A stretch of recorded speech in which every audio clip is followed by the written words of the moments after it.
बिस्मिल्लाहिर्रहमानिर्रहीम। नाज़रीन करام, सियाचिन खुश्की के इलाके में मौजूद दुनिया का सबसे बड़ा ग्लेशियर है जो 75 किलोमीटर लंबा है। सियाचिन मुकामी ज़बान में काले गुलाब को कहते हैं। ये सतह समुंदर से 6400 मीटर यानी 21,000 फुट बुलंद है और ग्लेशियर साइंस की ज़बान में बर्फ़ के दरिया को कहते हैं। यहाँ अप्रैल 1984 से भारत और पाकिस्तान की फ़ौजें मौजूद हैं और यहाँ उस वक़्त से अब तक कम अज़ कम 3 बड़ी लड़ाइयाँ हो चुकी हैं। मगर यहाँ भारत और पाकिस्तान के इतने फ़ौजी एक दूसरे से लड़ाइयों में हलाक नहीं होते जितने सरतरीन मौसम की वजह से हलाक होते हैं। इसलिए यह कहा जाता है कि यहाँ बड़ा दुश्मन सरतरीन मौसम है। सियाचिन पाकिस्तान के बड़े ग्लेशियरों में से एक है। सियाचिन पाकिस्तान का सबसे बड़ा ग्लेशियर है जिस पर भारत अपना कब्जा मुकम्मल करने की कोशिश कर रहा है। ये सियाचिन ग्लेशियर पाकिस्तान के जगराफी हिस्से ज़िला स्कर्दू में वाक़या है। इस इलाके में दूसरे मशहूर और बड़े ग्लेशियरों में बलतूरू ग्लेशियर की लंबाई 62 किलोमीटर है और बतूरा ग्लेशियर जिसकी लंबाई 58 किलोमीटर है।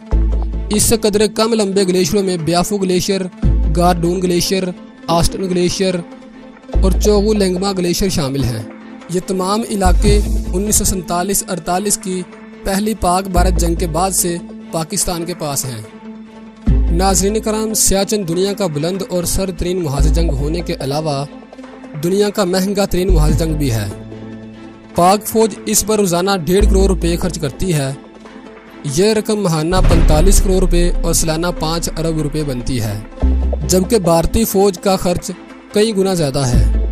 यह रोज़ाना 5 करोड़, महाना 1.5 अरब और सालाना 20 अरब रुपये खर्च करती है।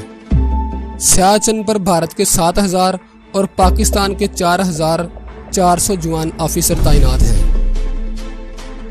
पाकिस्तान दुनिया के इस बुलंद तरीन मुहाज़ जंग पर 35 वर्षों से भारत की फ़ौजों का मुकाबला कर रहा है।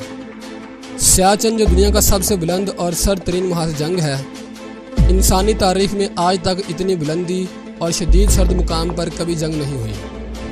सियाचिन और इसके करीब तमाम वाक़या बड़े ग्लेशियर पाकिस्तान के हैं और क़याम पाकिस्तान के बाद यहाँ ही से दुनिया के कोहपमा बुलंद चोटियों सियाचिन को सर करने के लिए और देखने के लिए जाते रहे हैं। जहाँ तक ताल्लुक़ यहाँ किसी फ़ौजी चौकी का है तो गालबन ये किसी के गुमान में भी ना था कि इस जगह जहाँ ज़िंदगी मुमकिन नहीं है 2 मुल्कों की फ़ौजों के दरमियान लड़ाई होगी।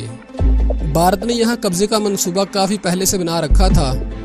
इस बुलंद और सरतरीन मुकाम पर क़याम के लिए ख़ास किस्म का लिबास, जूतों, टोपियों और दीगर फ़ौजी सामान की ज़रूरत होती है। यूँ भारत ने इसका पहले से इंतज़ाम कर लिया था। 1982 में जब पाकिस्तान को इसकी इत्तलाआत मिली तो पाकिस्तान की फ़ौज ने फौरी तौर पर सियाचिन ग्लेशियर पर अपने फ़ौजी दस्ते तैनात करने का प्रोग्राम बनाया और इसके लिए 1983 में लंदन की एक फर्म को जो ऐसे सरतरीन मुकामात पर जाने वाले मुहिम जो अफराद के लिए ख़ुसूसी लिबास तैयार करती है, उसे सियाचिन ग्लेशियर पर अपनी फ़ौज के लिए लिबास यानी ख़ुसूसी यूनिफॉर्म वगैरह के आर्डर दिए गए। बदकिस्मती से भारत ने भी इसी फर्म से अपने फ़ौजियों के लिए यूनिफॉर्म बनवाए थे। यूँ भारत को यह खबर मिल गई और इसने भी अपनी तैयारी तेज़ तर कर दी। नाज़रीन कराम, सियाचिन तक जाने वाले ज़मीनी रास्ते पाकिस्तानी इलाके से जाते हैं, क्यों ना कि यहाँ डलवान से ऊपर बुलंदी तक रास्ता कम ख़तरनाक है और पाकिस्तानी इलाके में यहाँ 1984 में लड़ाई से ज़रा कबल जापानी कोहपमा रीन्यू चोटी को सर करने गया था।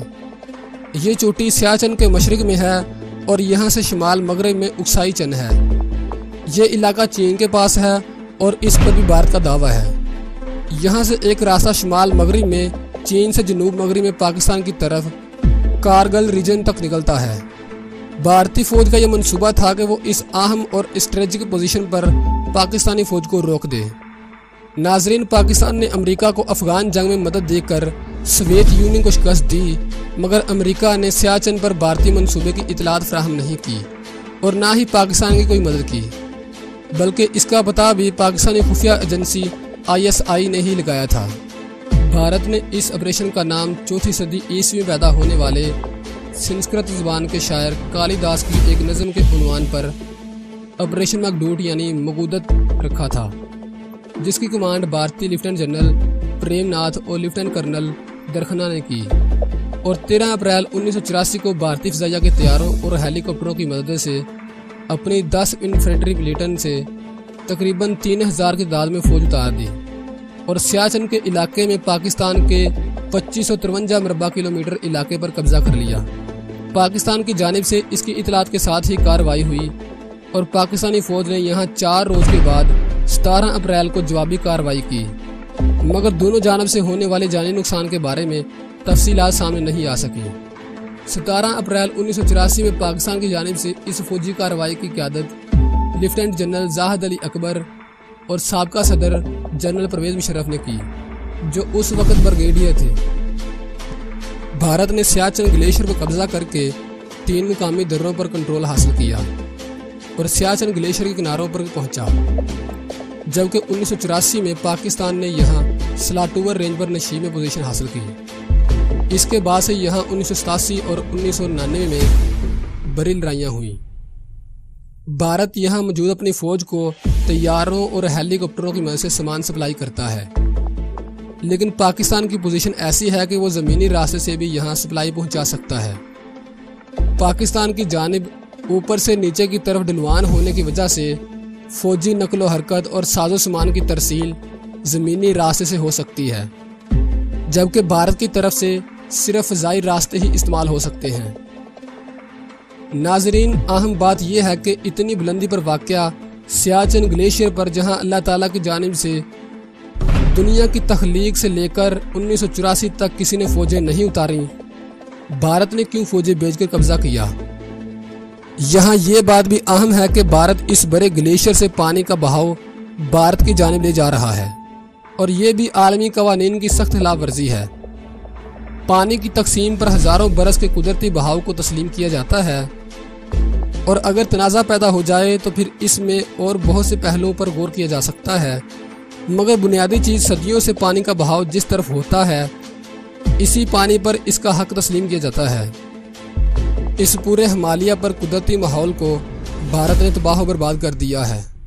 ریکارڈ کے مطابق 2012 سے 2016 تک جو 10 سینٹی گریڈ درجہ حرارت کا یہاں اضافہ ہوا ہے، اس سے ہزاروں سال سے گلیشیر کی صورت میں جمے ہوئے پانی کے ذخائر کو -50 سینٹی گریڈ درجہ حرارت نے مضبوطی سے جما رکھا تھا۔